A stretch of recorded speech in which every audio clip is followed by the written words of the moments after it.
March 9, 2024. Less than 10 hours. This would be your last night na DJ. Dapat celebration mo to for tomorrow. But we would just like to remember the jolly and joyful you. Ito yung nasa hospital tayo. The second day na dinalaw ka namin kasi bukas lalabas ka na. Ito naman yung 2021 na celebration ng Nanay Oma dito with you and with your family. Ito pala yung version ni Ash ng family. Tapos ito yung second day namin nadalaw sa'yo. Sabi mo nilalamig ka kaya binalot ko yung paa mo. Then ito yung gusto kong maalala lang na mukha mo. Yung habang may kinukwento ako sa'yo, nakatingin ka lang sa akin. Sinasabi ko dito na hindi ko kaya yung ginagawa ni Mama Oma na pagmasahe tsaka paghilot sa atin tsaka sa mga apo niya. Pero may sinasabi ako sa'yo dito. Tapos nakatingin ka lang sa akin. Parang at the back of your mind may gusto kang sabihin. Pero hindi mo makayang sabihin kasi nagre-regain ka pa rin ng lakas. Ito yung mga moments na gusto kong maalala lang palagi na nakatingin ka lang sa akin. Yung nakatitig ka lang sa mukha ko. Na parang iniintindi mong pilit kung ano yung gusto kong sabihin sa'yo o ano yung sinasabi ko sa'yo that time. Ito lang yung gusto kong maalala na moments. Kaya ito, mamasayin ka pa rin paulit-ulit habang masaya kaming naghihintay sa paglabas mo. Sobrang fab at 60 ka dapat dito, Naiditche. Ang ganda nga nung motif mo eh. Rose gold ba yan? O sabi ko sa'yo nung nasa taxi, pag natapos mong gamitin yan, pahiram mo kay Asha. Pero blank lang yung face mo na nakatingin sa akin. Ito pala yung first week ng January na dinalaw nila Aos si Nanay Oma simula 2019. Ito na yung August to September 2021 na nakakaluhod pa ang nanay. Kayang-kaya niya pang iluhod tayong lahat kay God. Medyo na-regain na namin yung lakas niya dito. Nabalik na ng konti yung laman niya. Nakakapag-praise and worship pa rin siyang mas madalas. Kahit na medyo sira na yung headphones ni Ash. Meron siyang sarili niyang upuan na maliit kung saan nandun yung oil niya, yung water, yung biscuits, yung tinapay, Bible especially, para mas easy access sa kanya. And at the same time, nagpa-pray pa rin siya for all of us as usual. Kahit sa totoo, wala naman kahit sino sa atin na makakagawa nun para sa kanya. Pero still, ginagawa niya at gagawin niya yon para sa atin lahat. Dahil siya yung prayer warrior natin. Medyo na-regain na yung lakas at katawan ng nanay dyan simula 2019 kasi 2021 na yan. January 2021 nung nabalik dito ang nanay. Sa mga ilang buwan na yan. August going September yan. 2021. Medyo nagkakalaman na ulit yung braso niya. Kayang-kaya niya pang umupo ng tuwid on her own. And kayang-kaya niyang iluhod tayo sa prayers kay God. Sana may gagawa din nun para sa kanya.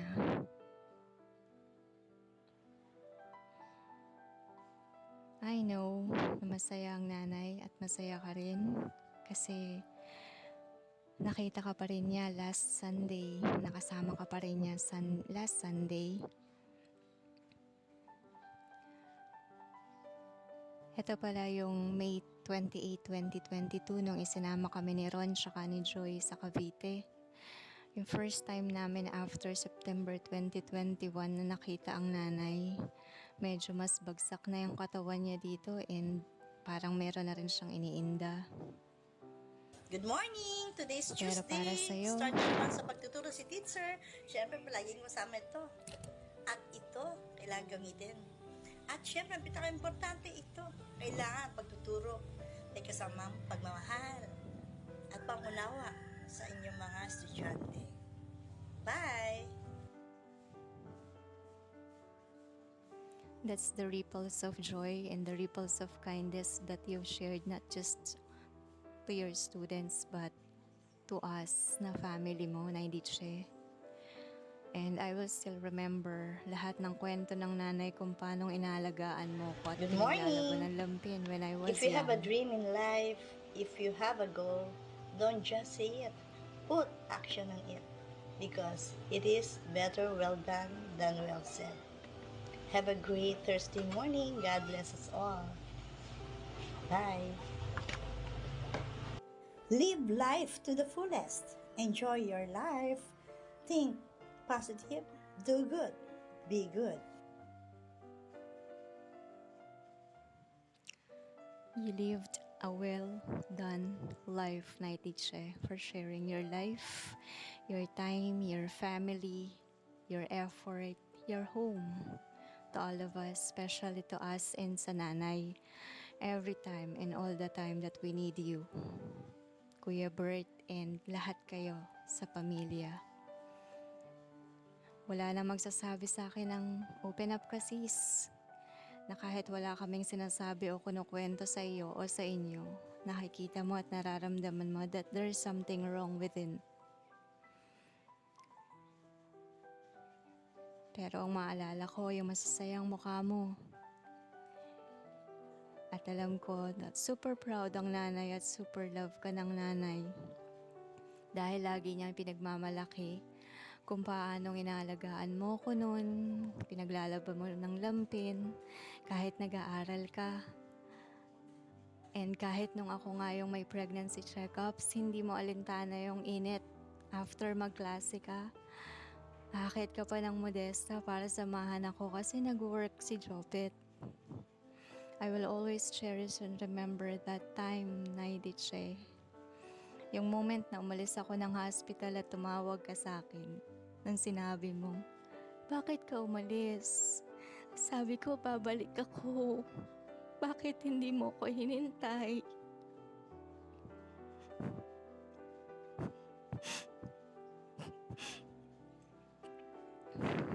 I would like to remember you that way, Naidiche. Na kahit hirap ka, even if you are facing so many challenges in life, positive pa rin, masaya pa rin. Mamimiss namin yung mga video calls mo. Kasi ikaw lang yung buhay ng video call eh. That's your only way to say thank you to all of us and to say how much you care para sa amin na mahal mo sa buhay. Ito yung graduation ng school mo. Merong pa cake. Ito yung wedding ni Ba Charlie with Big Bro, with Nanay.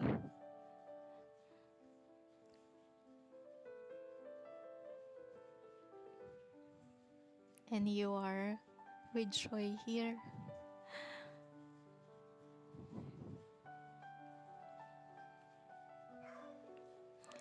You're with Nanay and Joy in this picture. At the back, that's Emil and Ate Emma. With Zaire and Big Bro again with Little Ash. Ito yung time na magpapaagaw na ng mga barya kasi New Year na eh. Simple lang pero sobrang joyful kasi with all of you. Now, you are joyfully enjoying the second with Daddy Goody. January 2020 to, few months before the pandemic. And we're glad, I am glad, that was I was a part of this and we were able to made it. I'm sure Nanay Oma will always be proud of you. Kung gaano ka siya ka-proud, kung paano niyang kinukwento paulit-ulit kung gaanong napakabuti mong anak. Na ikaw yung runner niya kahit pagod kang mag-aral. This is with Big Bro. This picture was taken 2017, 2016 or 2017. Sorry sa picture ni Ash. Wala akong iba makita. Kamay ng Daddy Goody yan. Kasama ko. Again, Ash's version of family. Ayun ka oh. Kandong ka ni Daddy Goody. And you were loved. And you were loved. Again, ito yung January 2020. And we made it. Even before the pandemic. And even before the challenges came. Ito yung first. Thank you sa pagtuturo mo kay Ash. Thank you for your unconditional love.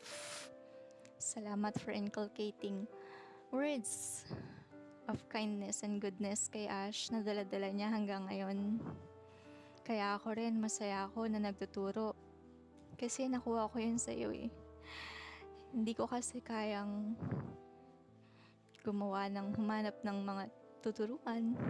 Wala rin akong place. Pero ito yung masaya sa second day na pagdalaw namin dahil dito. Sobrang masaya na bukas uuwi ka na. You will be discharged tomorrow. Ang mas masaya, kayang-kaya mo nang lumakad ng mas mabilis-bilis. At nakakapagsayaw ka na. In time,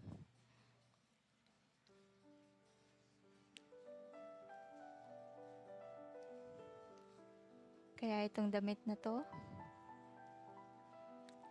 Para lang mabuksan yung panlasa mo. ito yung araw na pangatlong araw namin with you.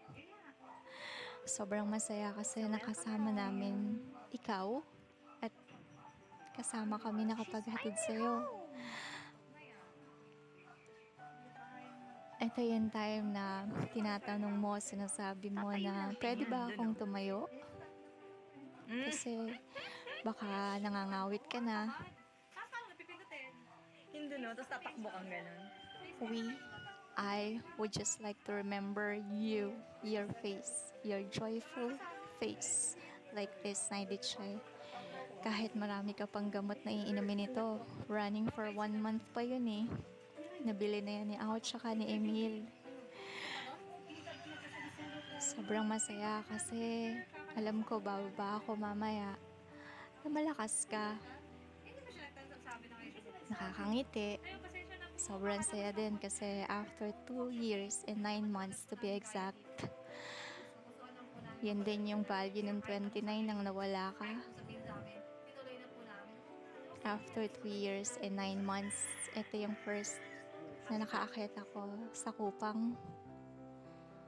Pero hindi ko alam, sa susunod na mga araw pala, ganito na yung susunod kong gagawin.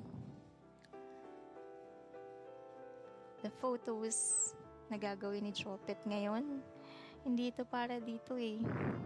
Para sana to bukas, March 10, 2011, sa celebration ng 60th birthday mo. Para yon sa March 11 birthday. Kaya lang, hindi na masaya tsaka hindi na excited gawin pero isang mabilisan para sa mabuting Nanay Diche. Nay Diche, you will always be missed. Gusto kong maalala yung ganito lang. Alam mo, bukas, ito din yung isusuot ko eh. Yung damit ko na yan, yun din yung isusuot ko. Kasi gusto ko pag hinatid ka namin, Yan lang yung maaalala ko kasi yan yung damit na sinuot ko nung maayos ka na. Nung kinabukasan, ready ka na for discharge. Gusto ko yun lang yung maalala ko. Live life to the fullest. Enjoy your life. Think positive. Do good. Be good. Good morning. If you have a dream in life, if you have a goal, don't just say it. Put action on it. Because it is better well done than well said. Have a great Thursday morning. God bless us all. Bye. Good morning! Today's Tuesday. Start na naman sa pagtuturo si teacher. Siyempre, palaging kasama ito. At ito, kailangan gamitin. At siyempre, pinaka-importante ito. Kailangan pagtuturo ay kasamang pagmamahal at pangunawa sa inyong mga estudyante. Bye! Gusto ko ganito kaalahanin ikaw, Naidiche. Hindi ko man nakuha yung mga shots mo na to meant for preparation and celebration ng birthday mo. Pero mas may greater celebration pala up in heaven. Kasi kasama mo na si Daddy Goody. Kasama mo na din si Dikong Ariel, tsaka si Kuya Sunny, tsaka si Kuya Ronnie. Ganito kita gustong alalahanin, Naidiche. Yung mga moments na minsan lang pero solido kasi nasulit natin yung mga mumunting oras na yon and nakita ko kung paano kang naging masaya.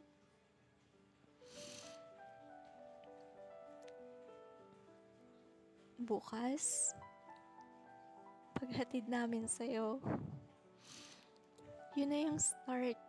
Yun na yung start na hindi na namin makikita ikaw o mayayakap. Pero yun din yung start na gusto kong maalala namin o maalala ko kung ganong ansaya nung second day ng bisita namin sa'yo sa hospital at yung third day na kasama ka na naiuwi ka namin sa bahay ng maayos.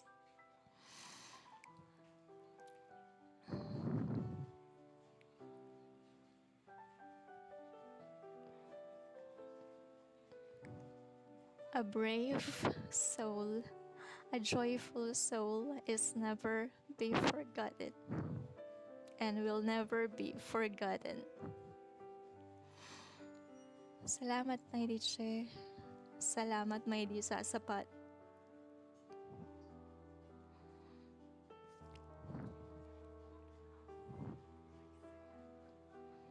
Para lang mabuksan yung panlasa mo. Gusto kong maalala namin. Gusto kong maalala na ganito lang. Nasa malayo ka pero masaya mo kaming iniwan. Masaya yung mga ngiti mo. At ito lang yung maalala namin. A joyful big sister. Now joining the Lord. Naidiche.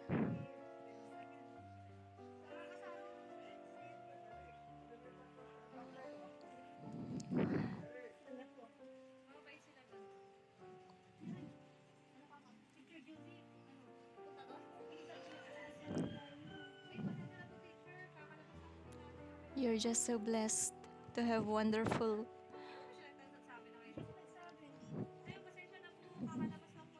Live life to the fullest. Enjoy your life. Think positive. Do Naidiche. good. Salamat, Be Maidi good. Sasapat. See you until the next chapter of our eternal journey. My big sister, Nympha Ilano Kahugom Pranada.